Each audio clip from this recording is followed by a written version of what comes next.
Today is July 11, 2024.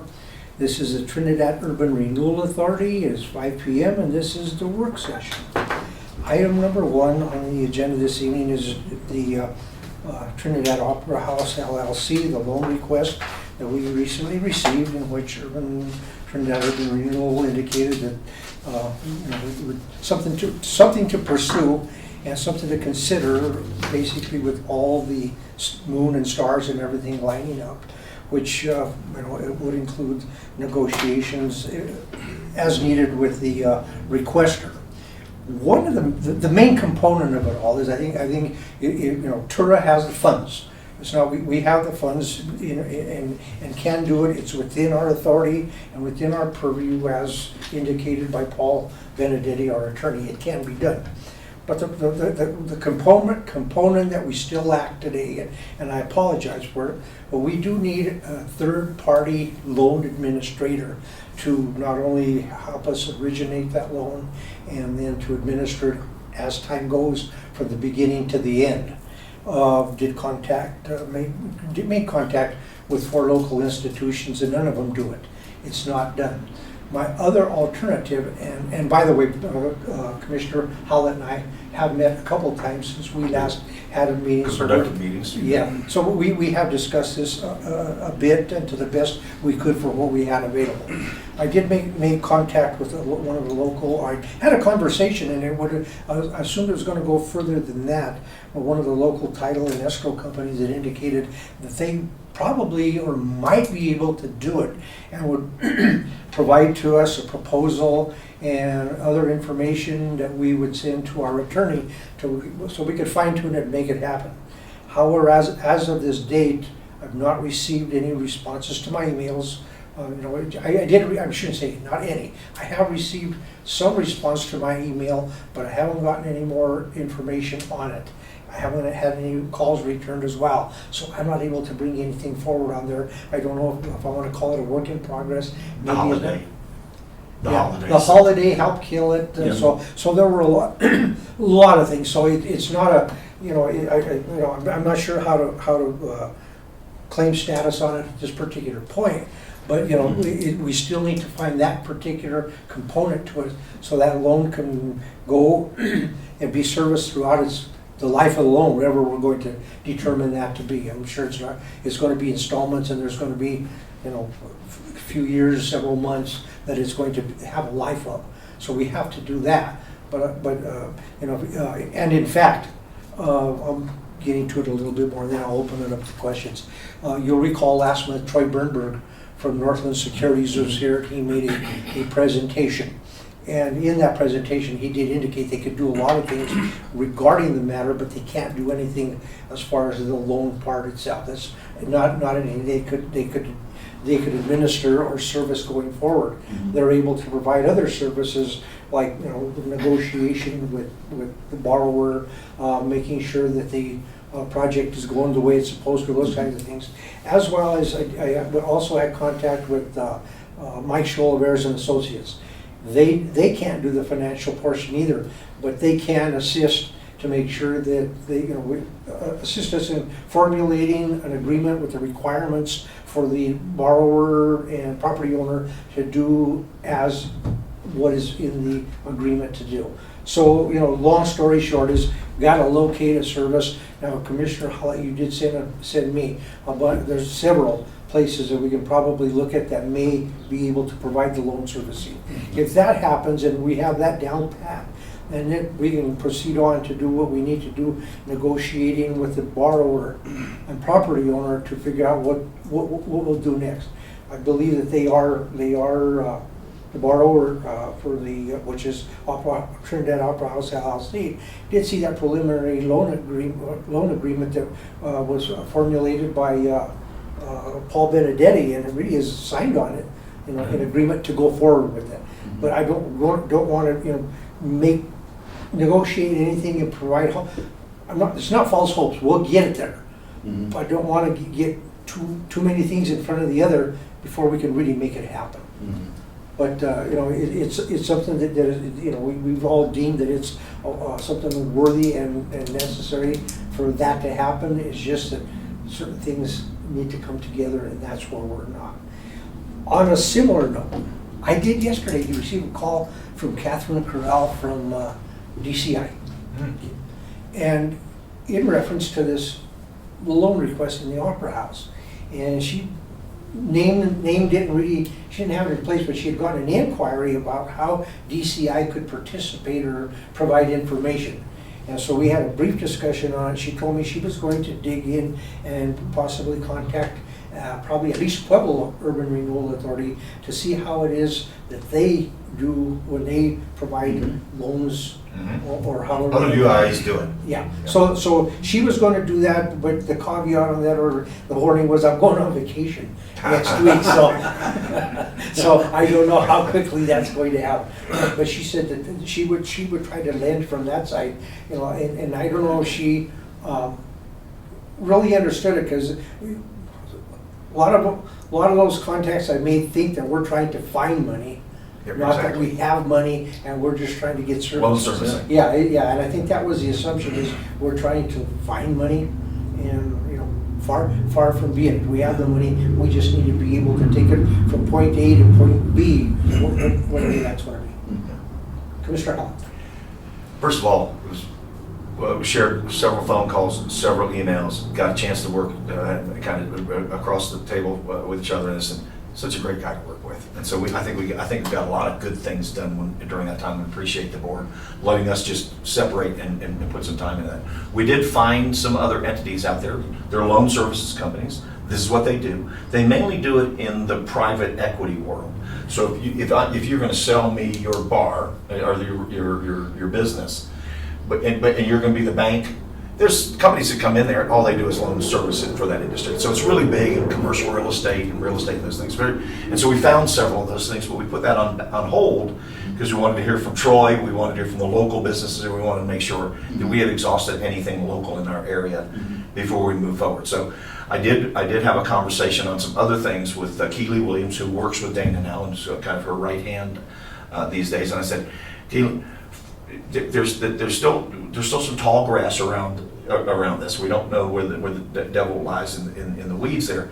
But right now it looks like all we need is loan servicing. So if you guys, since you'll end up paying some of these things, since Dana's in that space a lot anyway and has done stuff in the private capital world, and that way, why don't you guys see if you can bring us some solutions that maybe you've worked with in the past?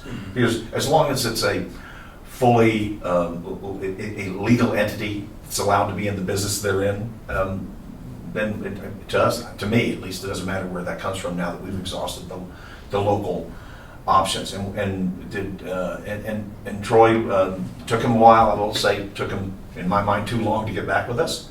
It's a little disappointing in that because he came in, we're on fire, ready to go, had great reputation, but it was hard to get him to send things back. And I want to share that with the board because that's something that Ed and I experienced. We had a hard time getting replies from him. And so if we had done that as a body, you'd have all known that there was a delay in that. I've reached out to some of the folks I've met through my involvement in TURA, and other URAs do this. So this is something when it's this kind of funding, it's this kind of financing, banks and other entities don't want to do it. This is when a TURA actually steps in and does these kind of things.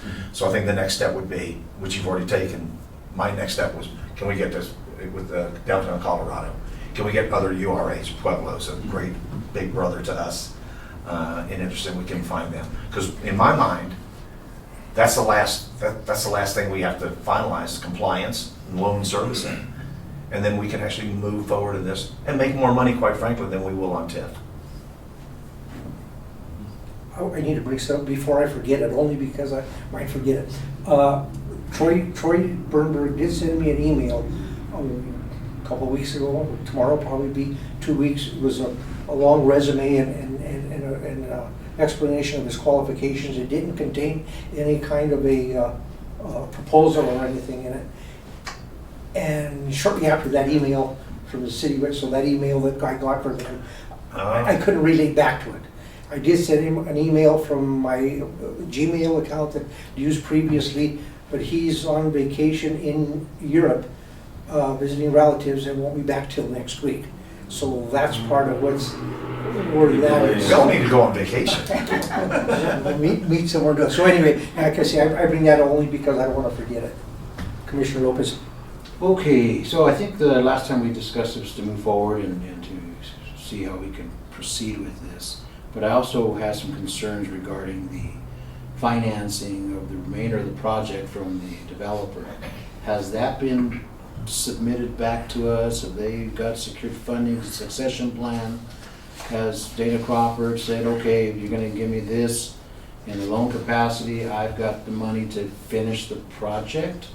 That's one of my biggest concerns in this capacity here is us as a board is moving forward with something that, again, the Band-Aid scenario is gonna fix a Band-Aid in the city to sit on for another 20 years. And that's the concern I have. Has she had an opportunity to bring that forward to you yet, or when you guys had some meetings and dealings with this?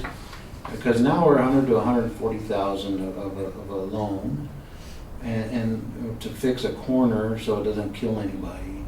And I get that, I understand the concern and how safety it is.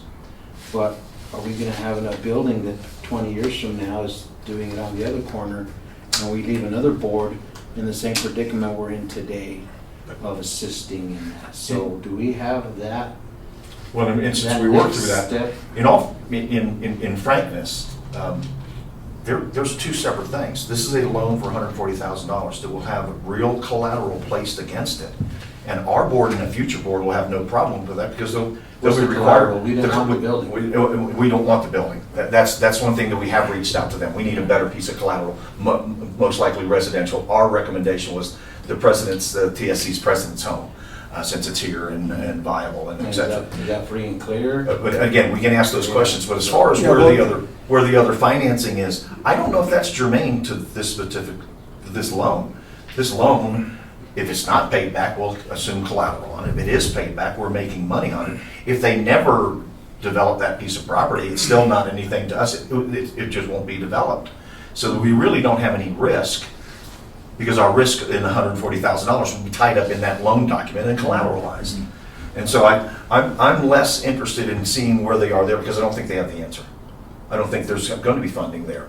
And having us have a different way of getting revenue into here and taking our dollars that are sitting someplace right now and earning no money and putting those into work towards making money. So we didn't move on that, no, okay? So it's a no, they don't have it. So we didn't move on that, okay? So, again, my concern is $140,000 of money that we oversee that is collected on behalf of the citizens of this community being lent to a developer who has projects and collateral throughout the entire state.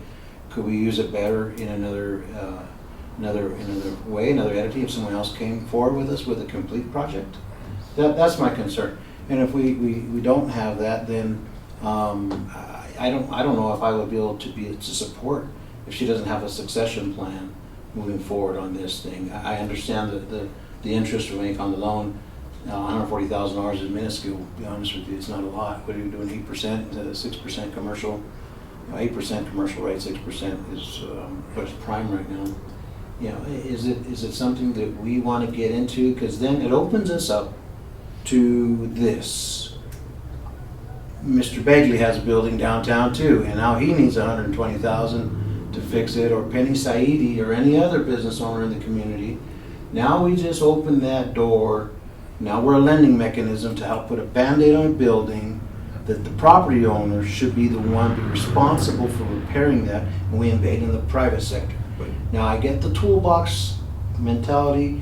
If we have all of the project in place for this building to become an entity that will be viable in creating sales tax and revenue and property taxes with an assessed evaluation elevated because of now it is remodeled and redone and revitalized versus we just fix a corner of the building. So that's my thing. So it's like anything else. If we want to rent out this room right here, the city of Trinidad wants to rent it out on a daily basis to a church organization, and because they want to come in and use this thing. Well, now they got to rent it out to the KKK and the devil worshippers and everything. So the precedents that I hate to be exaggerated like that, or exaggeration like that, but the precedents that this sets, is this Can I ask you a question on that? Because I really think you're hitting something that I find important, okay? Even with disagreeing or whatever. The precedent we're setting is that all banks in the area said no to this. The only entity that can do this is us, and we can say yes to it. So if Mr. Begley We comes know back that? with, Do we know that? my understanding is we've asked every bank in this area. To facilitate the loan, has she applied for the $140,000 from a private entity bank? Well, again, And for me, Yeah, that's the thing. I want Mr. Begley to be able to, if it's in our service area and he has something like this and people aren't saying yes to him, and he can come to us and we can earn that 6 or 8%, then yes, I want to set that precedence. I actually look at this as finally the TURA being able to act like an urban renewal authority. Right, I agree. And do some things. And so now you want some loan? I agree 100% with that, as long as the whole package is in place for that building to be successfully renovated. Other than that, we're acting as a bank. Which we are a financing, we are But that. now we're invading in the private sector of our local banks. Has she applied to local banks for the loan to rehabilitate that corner? The whole thing is the city's on her butt to fix it before somebody gets hurt. Yeah, I think we can do And that. I get that. But again, I own buildings in this town. Who's gonna come and fix my building when a corner's sinking? Yeah, but is that So, something? That's the dilemma I have here. I don't. And you're not gonna change my mind. No, I don't want to, but I think this is going to move forward irrespective of that one point, though, okay? I'll go to Commissioner Bagley, then I'll come back to me. Now, about that 140,000 you guys were, Mr. Bagley, take it over there.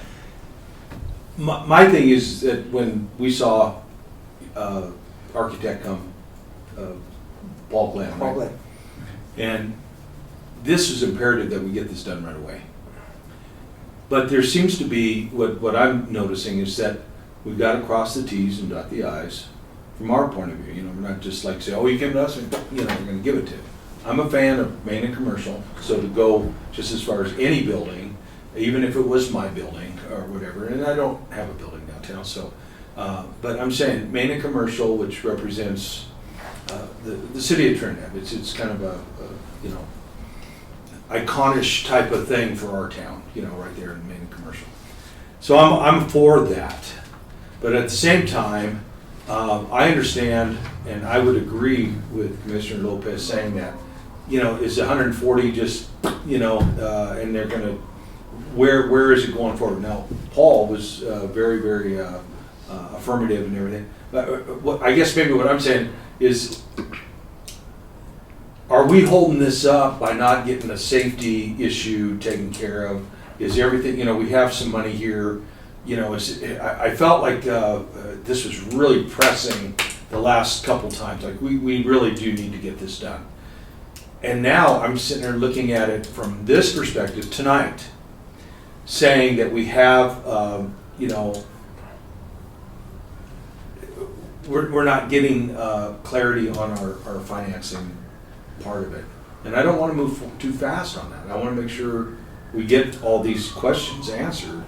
And where does that put us with them? Are they going to be irritated with us because we aren't moving fast enough? And with that, like I said, I have to shrug too. But it seemed imperative that we got it done like right away because, hey, the raccoons are taking over and, you know, it's going to crumble. And I'm like I said, I'm okay with that. But then they're going now, the raccoons are taking over. But I just want to make sure that we do it the right way too, and that I feel like a dog chasing its tail right now. You know, we just feel like, you know, we're doing it, we want to do it, now we don't want to do it. Yeah, you know, and when you chomp down on it, you know, the dog, you know, biting his tail, you know, it hurts us. And I don't want to, I agree with Commissioner Lopez on that aspect of it, but I do want to do something to help this get going, and I think and that's what I'm saying, it's like the dog chasing his tail. You know, where do we, if we set the precedent, I'm okay with setting the precedent as long as it's helping this community, this board become something. But if we get out of the box wrong, and I know we won't because that's here. Well, and we have attorneys and consultants that are not going to let us. So I just want to make sure we project out from this the right way. And it's, everybody's happy, they get their money, They're getting stuff going. Your questions are answered as far as, hey, we've got this, it comes off the pages and you got people working on it. That's what I want to see too. So I don't know if I'm talking in circles here, which I kind of am, but I'm trying to move forward here. But I know that we'll do it the right way, and I don't want to be in too big of a hurry if we don't have all our ducks in a row first.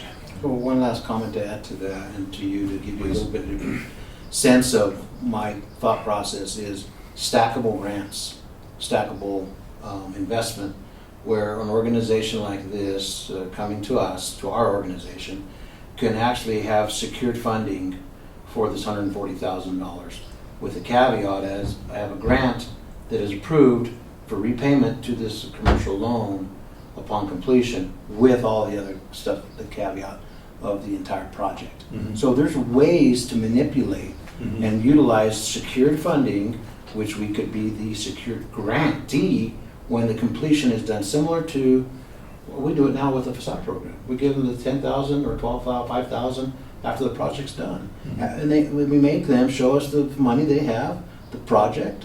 We go through the whole process Mm-hmm. of what they're available for. Why is this any different? Mm-hmm. I know it's not a facade program, but why is it not any different than what we're doing? Yeah, with we the make money on this is one big difference. Yeah. I mean, that's the biggest difference. I'd be curious to see what Ed has to say. First, I don't think we're setting a precedent. The whole premise and principle behind an urban renewal authority is for the elimination of blighting conditions. And I don't think there's any way that it can be denied that there are blighting conditions. So pretty minor, yeah. that needs to be done. Urban renewals do grants and loans. So, by a precedent, the only precedent it would be basically the first thing we can say that actually shows out there. We've done the facade grant program, but as far as this one, it wouldn't stop as long as we have available funding for anybody else to do it. I did an estimate on what it could be is if we grant this loan at a 7% rate on an amortization of 60 months or 5 years, that would accumulate revenue to us of in excess of $26,000. Yeah. $26,000 return on 140. And their thing of it is they may not use the entire 140,000. There may be some of it that be paid back. It may not go that far. And so it would be based upon the parameters on this is one, it's going to be collateralized by not that building. That's number one. So therefore we're not in any jeopardy. Number two, if in fact something was to happen, we've got a piece of we would have collateral that we would be able to come back on. And then the other third good part of it is, again, we'd be looking to create us revenue. So this one isn't a giveaway. It's for the lending of money to stabilize a building that could have a future. Without us acting on this, the building may not have a future.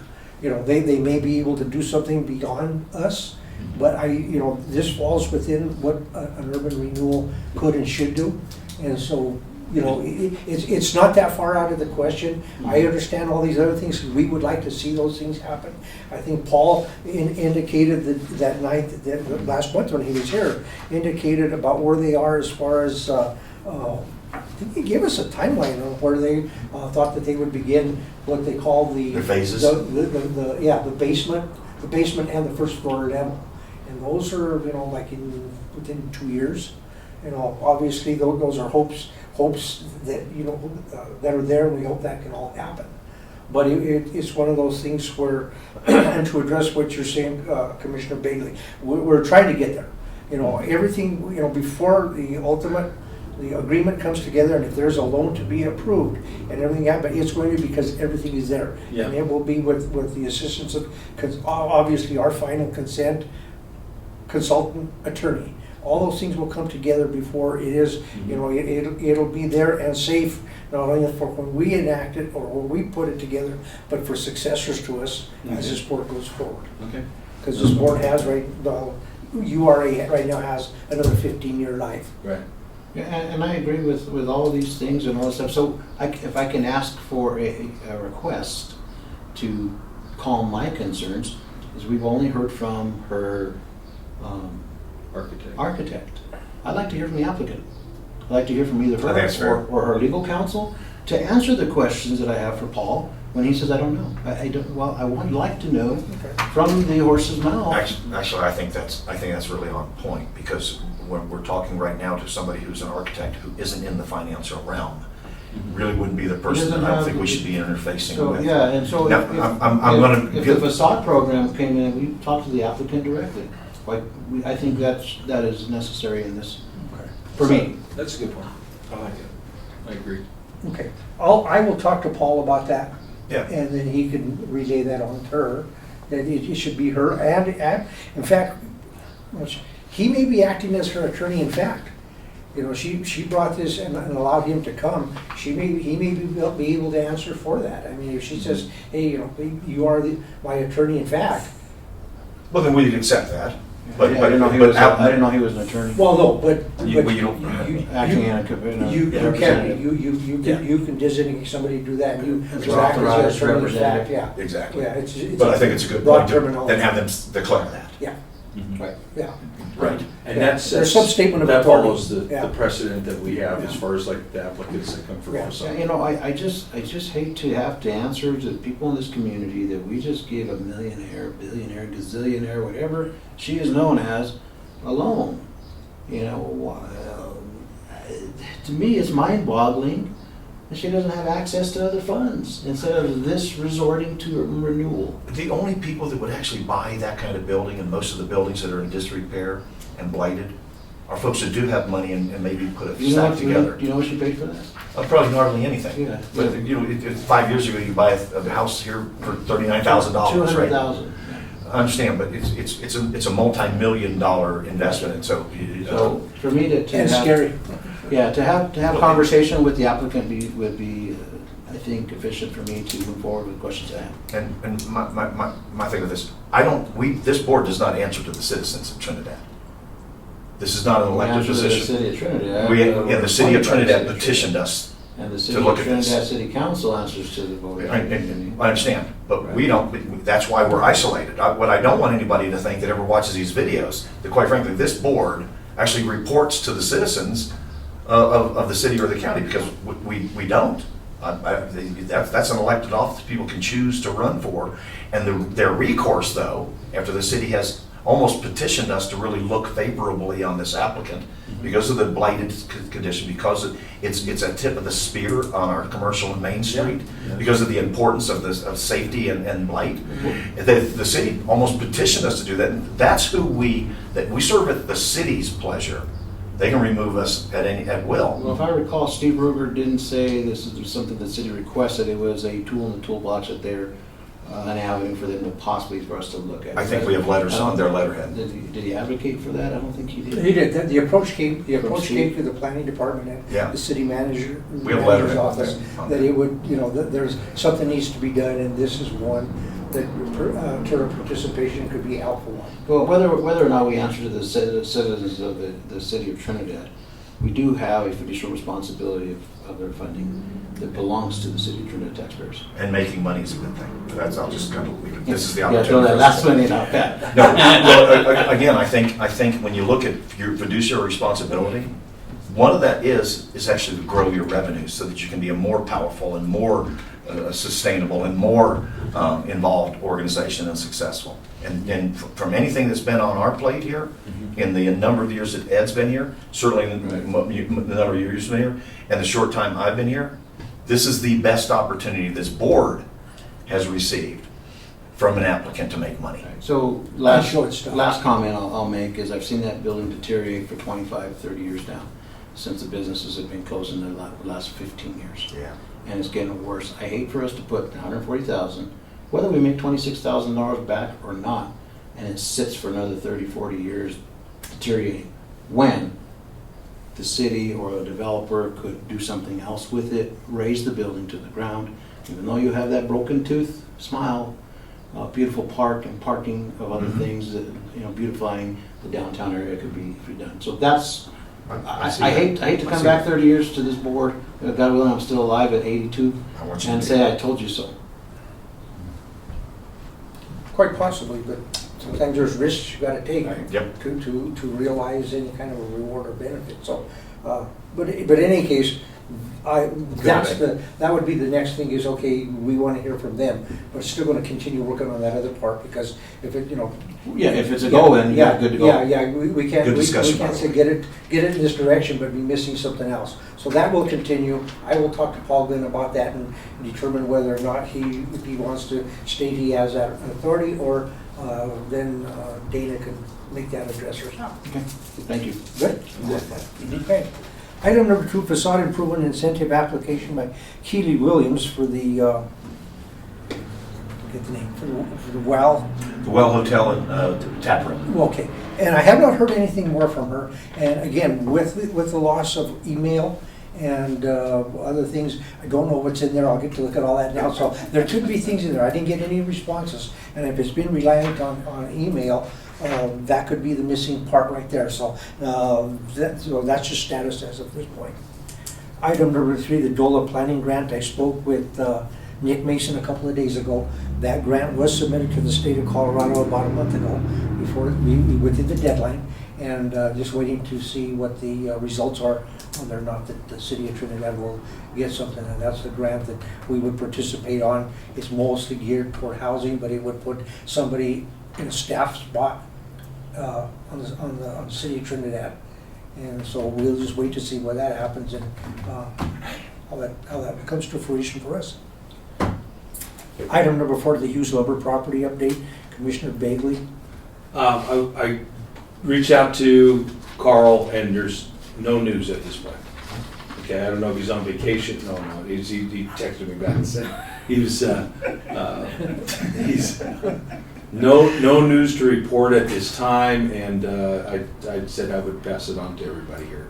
And I actually reached out to the chair and just said, where do we stand as far as any type of, we kind of got out of the gate, but fast, and we were thinking it was going to do, and everything seemed to just kind of be at a lull. And I know that the historical commission is going to be, maybe they're on vacation, but anyway, they're holding some things up, and there's a lot of moving parts there but right now where we're at, I don't have anything to report at this point, but I have reached out to them, and we'll just have to wait till next session, I guess. Yeah.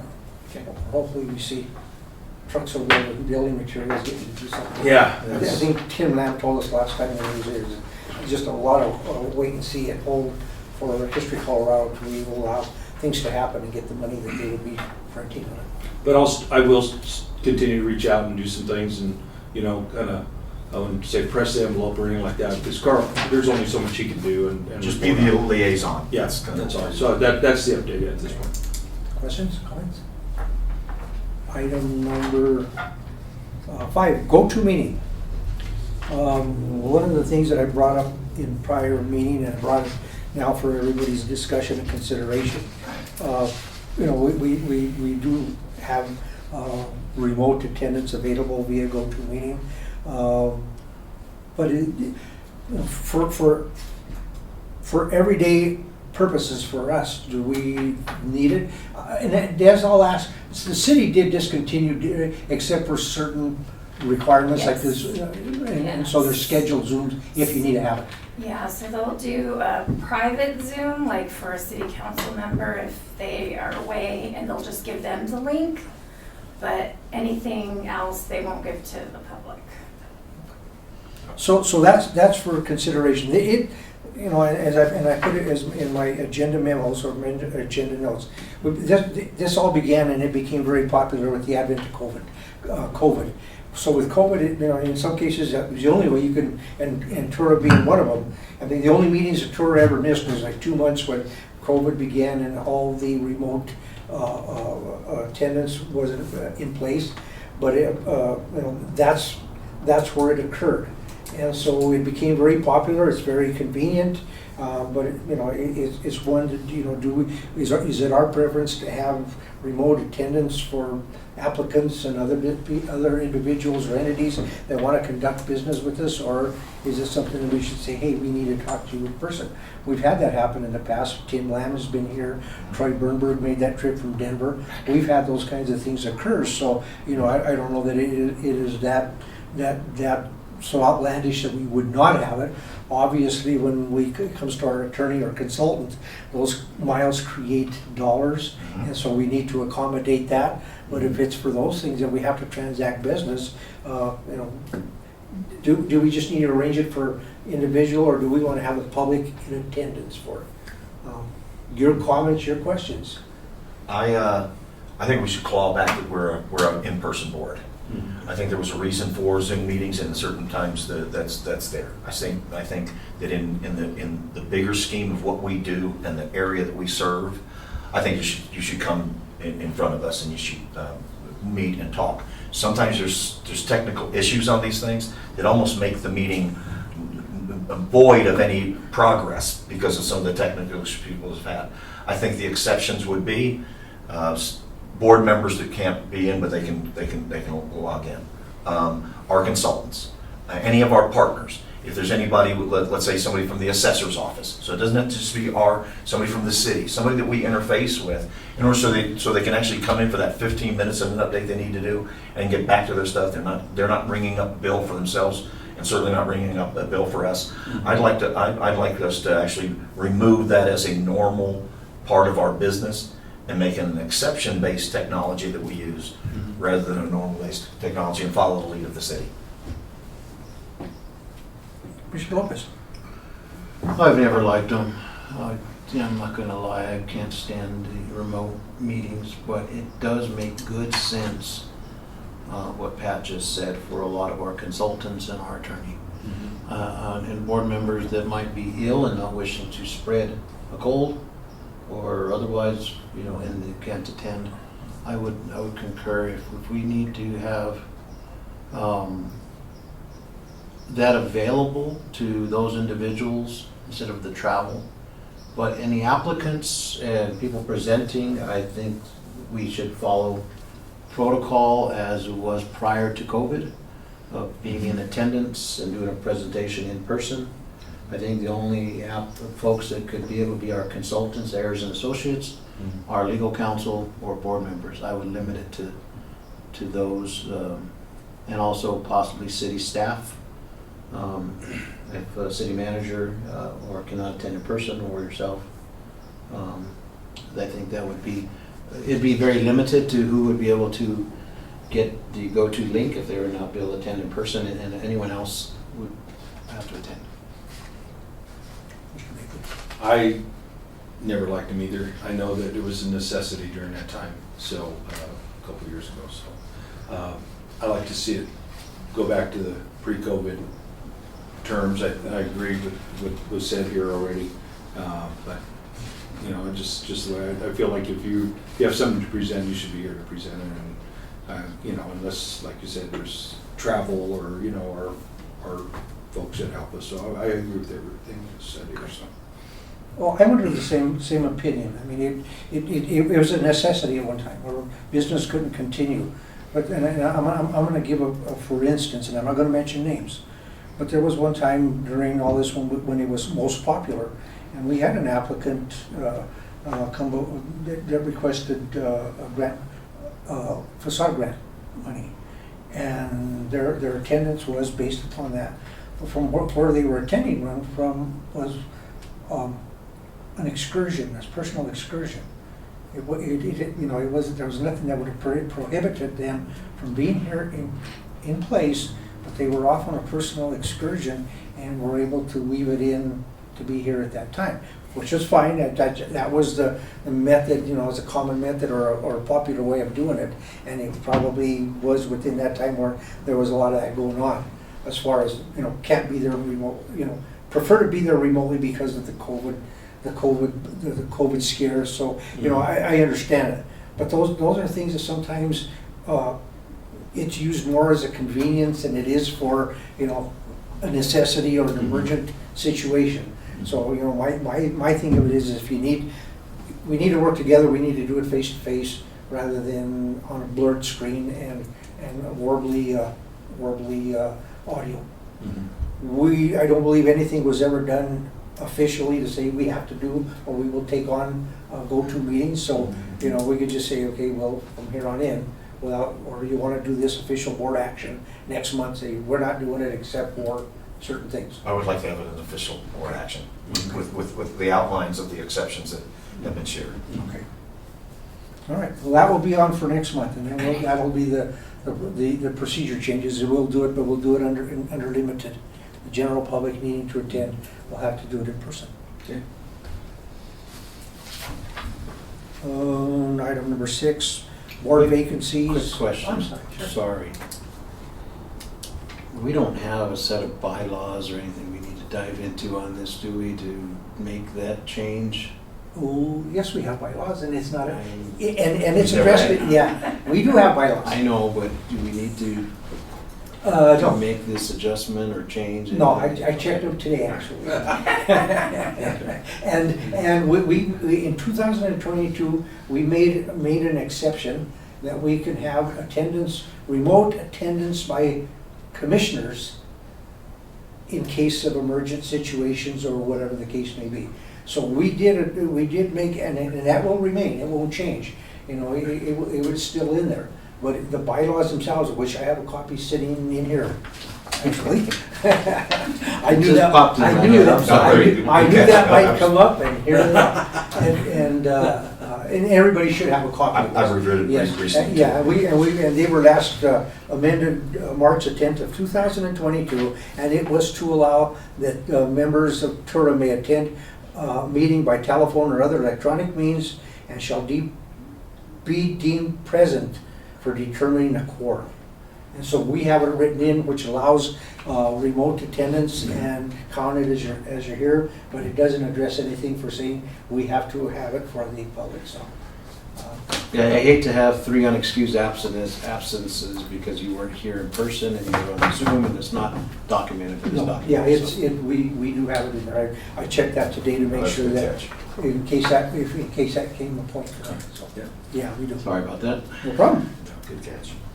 Item number 6, board vacancies, ongoing situations, so hopefully someone will have some I interest. talked to somebody yesterday. He came in for a business license, and he seemed very smart. He's a professor at the college, and I was trying to encourage him to apply, so maybe. Thank you. Yeah. I'm trying to recruit 2 folks, but I'm not privy yet to share them. That's fine. Just 2 things to keep in mind. One thing to keep in mind, anybody we bring on the board right now has to be residents within the city limits. Yes. We have our 2, our bylaws, not our bylaws, but City the charter. resolution that it created indicates there has to be at least 5 members. 5 members of the commission have to be City of Trinidad residents. That allows 2, we have Commissioner Lopez and Commissioner Heck, who are outside the city limits. So we have to have, anybody who else bring on has to reside within the city. Good, Yeah. good update, yeah. Okay. Hopefully, Yeah. that might happen. Yeah. Item number 7, items for future discussion. I'd like to kind of go back to item 3, the DOLA planning grant. I'd just like to see if our city manager is leaving. August 25th is his last time here. I'd like to see if he can make one more, because we have some plate spinning with the city of things that we were moving forward with, and I'd like to just see if. Steve Rubner's, So the 25th of August, okay? we just welcomed him. Yep. But I would like to see if he would visit with us Okay. and just give us an update on where he is, because he's going to be giving recommendations and kind of a path forward to the city. He's been asked to do that, he's going to be doing that, okay? I want to make sure that some of the things that we were engaged with the city of through him, who's now that contact person there? What are we going to do? Are there things that we think are still going to come forward but aren't? You know, I just want to see if on the things that the city through him and us were not negotiating them, but working towards collaborating on, where are those right now? So we'll be able to either bring those home and bring them to resolution, or understand that may not be happening. Okay. And so I will invite him. invite him. That's it. Okay, anybody else? Just the Ken Crawford applicant Okay. conversation, either with Paul or her, Okay. so we have clarification of who. Good. Actually, Paul called me yesterday asking if he needed to be here this evening because he was traveling. But really, there was nothing, you know, unless he could bring anything different from what he did. So I'll reinforce that with him, Tom, as the intermediary, he can bring that up today, and I think and see how we want to bring that back to us.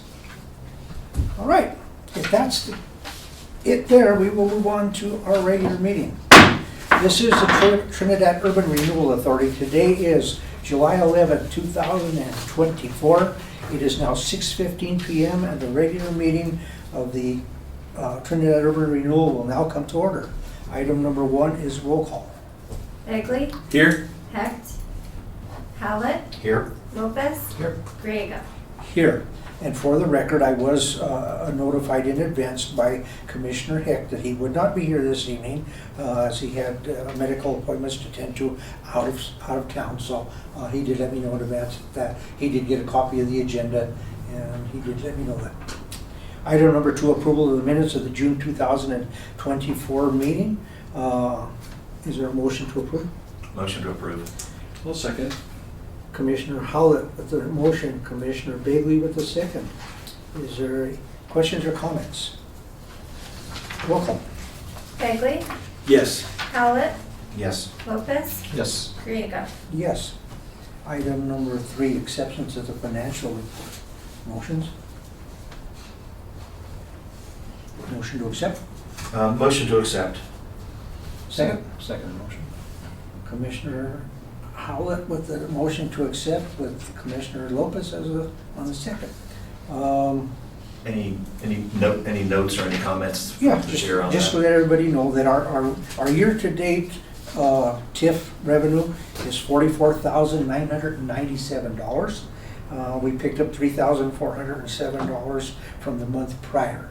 So our running balance in the general operating account of TURA right now is $567,097, and the project account has $2,468 in it. So well over pushing $570,000. So we're pretty solid. If I may, Commissioner Lopez, you have some knowledge with regards to the, I think one time you had said, okay, we're coming up on kind of a big tranche of that, and then are we still before the end of the year? So your assessed evaluations Please. take place every 2 years. Okay. And so in the past 2 years, assessed valuations in the entire state of Colorado has risen tremendously. That's why Governor Polis put in this last minute committee, and they convened the session, and they came up with some new statutes. Jody Amato recently gave us an update at the county commissioners meetings, which basically said either robbing Peter to pay Paul. It's not really going to decrease. The state's taking less money for the schools. We're not going to be supplanting the schools districts, but you're really not going to see a decrease. So for us, we'll probably be okay at this revenue until the market changes. So we'll probably see this because of the assessed evaluations, because they're every 2 years. So your assessed valuations have gone up, so has our TIF. And are we in still the first year of that 2 years, or are we in the second? We are, I believe, in the first year, because Okay. All right. we have every year, the Board of Equalization meets for protests. And usually the primary year, we've got thousands of them. And this year we have very minimal, so I believe we're in the second year. So Okay. it'll be reevaluated in 2025 for 2026. Thank you. So we should be okay for a couple of years. I knew you knew stuff. So that in sum is actually what we have collected to date this year is about double what we collected, more than double what we took in the prior year total. Yeah. So That's wonderful. Good for us, bad for homeowners Sure. and people in property taxes, so. Yeah. Well, for us, not homeowners. Right, yeah. For us, it's For us. commercial, Commercial. multi-use, Right. vacant, and industrial. And so the commercial rate, to add to that, Pat, is during that legislation that just came out, will be reduced from a 28% to 26 to 25, and it'll balance out there. So we will see a decrease in that But they didn't, I don't think they finalized it for indefinitely how many years it's gonna go into in that new legislation that they put in after the failed HH ballot I measure. remember that. So commercial rate is going to decrease, and we included in there at the last minute agriculture, because that wasn't part of that bill. And Jody and commissioners of the state implemented that so that the ranching community would see that step in grade decline as well. Nice. So we'll see that percentage, but your evaluations are still gonna be high. So, Okay, thank you. Roll call. Bagley, Yes. Howlett, Yes. Lopez, yes, Greg. Yes. Item number 4, consideration of bills, and we have no bills to pay this month. Item number 5, petitions or communications, oral or written. Is there anyone in the sitting audience or go-to meetings that would like to address Trinidad Urban Renewal Authority?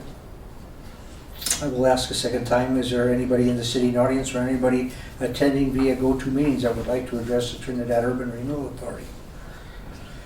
Record reflect that no one has come forward. Item number 6, old business, we have none of record. Item number 7, new business, there is nothing scheduled. Item number 8, report by executive director. There is no executive director, but I, as the chairman, do transact and take care of administrative matters during the course of the month.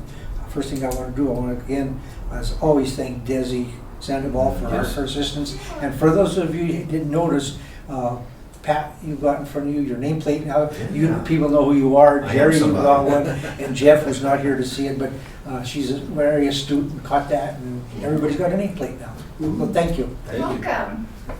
The report that last month we did approve the contract amendment with Kip Hamden. It was signed by both parties and it is now a record. And again, I did speak yesterday with Catherine Corral from DCI. And of the things that we talked about, she also mentioned that she will be formulating another TIF 101 in the not too distant future. And because of this particular thing, this matter with the loan concept or whatever we're doing, she says probably going to make that a part of the program because they want urban renewals to know how they can be active in and how they can participate in loans and what other sources are available beyond TIF. So there will be one coming up in the not too distant future. Maybe it'll be August, because usually August when they do it. But by now they would have mentioned something. But anyway, she did say she's going to put together another Nice. TIF. She won't be here. It'll be somewhere. We'll travel. We'll try. But it will have something, some information in there for loans. All I have. Reports by commissioners. Commissioner Howlett. I got a call from a gentleman who, his company owns the Toll Tech building, that's Ricoli's and that is. They just acquired the CODA signature building in the industrial park. And he called with regards to the chamber, but he also said that, I understand you're with TURA also. One of the things that we learned in DCI is there was a cohort being put together on small scale manufacturing, even to the point that they start handing out those books. And I had gotten with them along that way. I asked him if he would be interested in that being small scale manufacturing, but there may be some funds out there in the bigger world, not our funds out there in the bigger world available to that. And he said, yes, I guess it's a 30,000 square foot building, 2 commercial kitchens in it. CODA developed it quite a bit. It can house 2 businesses. And so what I want to do is, with the chamber, and I have a role with Emergent Campus now too, and some of that is business recruiting. Okay, trying to find businesses out there that can either hire workers here in the remote class from Emergent Campus, or actually move small scale manufacturing, those things there. So I told them, listen, what I suggest you do is the next time you're in town, and look where our meetings are, I told them is just come and make yourself known to the TURA board. Let us know that you have a building that's in our area that can service jobs and economic development, and you are interested maybe in the small scale manufacturing component out there that DCI has proposed TURA's look at. And so that invitation went out to him today. So hopefully he accepts it and comes in and meets us. I think it's a great opportunity to get that industrial park maybe firing again. USDA. There's a lot of grants out there, a lot of loans from USDA for multiple projects like that I can reach out to. And Armando Valdez just resigned from that, is now the new president of CSU Pueblo, so I don't even have a new contact for you. Okay, Sorry. okay. That's all I have. Schultz? There's some big stuff going on with the county and stuff, but the biggest one right now is a bill that I'm working on with Senator Pelton and Representative Winter, and we're at the point right now. What's going on is under House Bill 1101, a recommendation by State Transportation Advisory Commission and the Transportation Commission. The Transportation Commission did a study through CDOT, and they want to merge South Central Council of Governments with South Central Council of Governments. And why is that a big deal? And we want to stop it, and this is why. The TPRs, Transportation Planning Regions, are set up for a fact to have a voice at the table for your 5-year, 10-year, 30-year, 40-year plans for your CDOT and your infrastructure in your communities. We have all the Front Range Rail activity happening down in this area, Exit 14 with the city of Trinidad, all of the other projects, Highway 12 and out east. I feel, and we feel, the board of TPR here feels that this is going to jeopardize $30 to $50 million in a region 2, which we are here, over the next 5 years if we lose the voice. So what we're doing is we're introducing legislation to add a TPR and go after the initial legislation that developed transportation planning regions and add a voice for the county who's requesting it. It's one county, it's called Summit County. They are at odds with their regional TPR due to the fact that they want all the money. And it's politically motivated by most of the Democratic funding that comes from the Democratic Party comes out of Summit County. So that's how House Bill 1101 was brought up to be. So the CDOT would have to do a study to separate, divide, conquer, move money up to that region so they'd be their own region. We, the group I'm working with fellow commissioners throughout the southeast and southern Colorado region, think it's better to have winners and no losers by adding a TPR for Summit County. It would divide the pie a little bit, but not as dramatically as we think it will do. And the way the projects work is you will be involved in 5-year and 10-year plans for your region, and then in the long-term plans, we're working on 2050 right now and 2045 plans right now as we speak. What will happen is some of the larger projects you need will get kicked down the road until money opens up. They might be on the plan, they might be on the long-term plan, 10-year plan, 5-year plan, but the revenue might not be available. So that's the concern that we all have, and we're working on a bill with these folks. It is in drafting stages now. We sent the white paper off to Colorado counties to make that a priority bill for CCI. And if we can get 64 counties supporting this, we have a good chance of getting it passed, the legislation, so they add a voice instead of taking away. So that's the big one that I've been working on. How many counties in the state? 64. Okay. And the only county that wants this done is one, out of all the regions and all the TPRs. Do you have to get all 64 then on this thing, or is there a percentage? No, so CCI represents 62 of the counties. There's 2 of the members that are not, and then so you get a majority approval, or you get a sit and watch status. You get a not approved status, or from the executive board. So that's how that works. So then Tony Haas is on the executive board of CCI, so he agrees to move forward for a priority bill. But I really think that this is going to hurt the city of Trinidad tremendously, and Walsenburg, Aguilar, and the entire region of our highways and byways if we allow and sit idly by this separation or merger to occur. So that's the big one I've been working on. It seems like only one entity might win at the loss of all others. Right. So, and the biggest losers are going to be our neighbors to the east, our flatlanders. The topography and stuff is way different than us, so we'll still demand the money for CDOT expenditures for the repairs and maintenance in this community, in this area. So they'll still have to, and plus the infrastructure of I-25 and the new connectivity of I-27 happening in the south of New Mexico. All of that, we're going to see a lot more traffic over the next 10 to 15, 20 years. We do not want to see the loss of that the focus will be still on the major interstate, but all of our surrounding state highways to the east and the west will probably suffer because of the lack of that voice. And Appreciate it's you not guys so much doing lack that. of money, the lack of a voice being there, being heard on behalf of this community. So Okay, thanks for doing that. That's the big one. Yeah. Cougar Canyon still being kicked around by the commissioners to talk to the city, and then we're still working on another issue with the military white paper regarding a pipeline out there. But I can go on for days with all the stuff I got involved in, but I'll leave it at that. Thank you. In Southeast Colorado, they have Alp skiing. They can compete with They Southern get County. the sand ski. Yeah. Commissioner Bigley. Just want to let everybody know that as of July 1st, we started our program, our construction program at the college, and which we have partnered with the Department of Corrections. And so we have some prisoners that are coming out to work on a house. And this is kind of a new, we're kind of going parallel. We still have our Stonewall house that we still got to finish. But we finally got the green light from the Attorney General to, and the funding and everything transferred over to not only just to this one, but also to two. We have funding for both now.